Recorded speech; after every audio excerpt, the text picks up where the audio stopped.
சிவகங்கை நகரில் மக்கள் நடமாட்டம் அதிகம் உள்ள பகுதியில் சரக்கு வாகன உரிமையாளர் ஓட விரட்டி கொலை செய்யப்பட்டார். சிவகங்கையை அடுத்த பில்லூரைச் சேர்ந்த ராஜபாண்டி என்பவர் சிவகங்கை காலவாசல் பகுதியில் சொந்தமாக சரக்கு வாகனம் ஓட்டி வந்தார். இரவு 7 மணி அளவில் வடக்கு ராஜவீதியில் சிலருடன் ராஜபாண்டி பேசிக் கொண்டிருந்த போது அவர்களுக்குள் தகராறு ஏற்பட்டது. அப்போது 2 பேர் ராஜபாண்டியை கத்தியால் குத்த வந்ததால் அவர்களிடம் தப்பி சென்று அருகில் உள்ள பெயின் கடைக்குள் புகுந்து கொண்டார். அவரை விரட்டி வந்த 2 பேரும் கடைக்குள் புகுந்து ராஜபாண்டியை கத்தியால் குத்திவிட்டு தப்பி சென்று விட்டனர். இதில் ராஜபாண்டி சம்பவ இடத்திலேயே உயிரிழந்தார். தகவல் கிடைத்து சம்பவ இடத்திற்கு வந்த போலீசார் ராஜபாண்டியின் உடலை மீட்டு பிரேத பரிசோதனைக்காக சிவகங்கை அரசு மருத்துவக் கல்லூரி மருத்துவமனைக்கு அனுப்பி வைத்தனர்.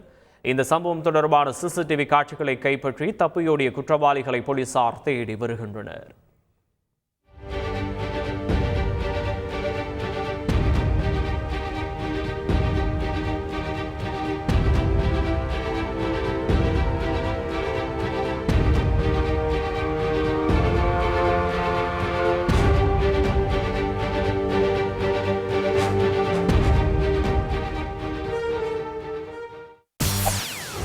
செய்திகளை உடனுக்குடன் தெரிந்து கொள்ள உடனே சப்ஸ்கிரைப் பண்ணுங்க.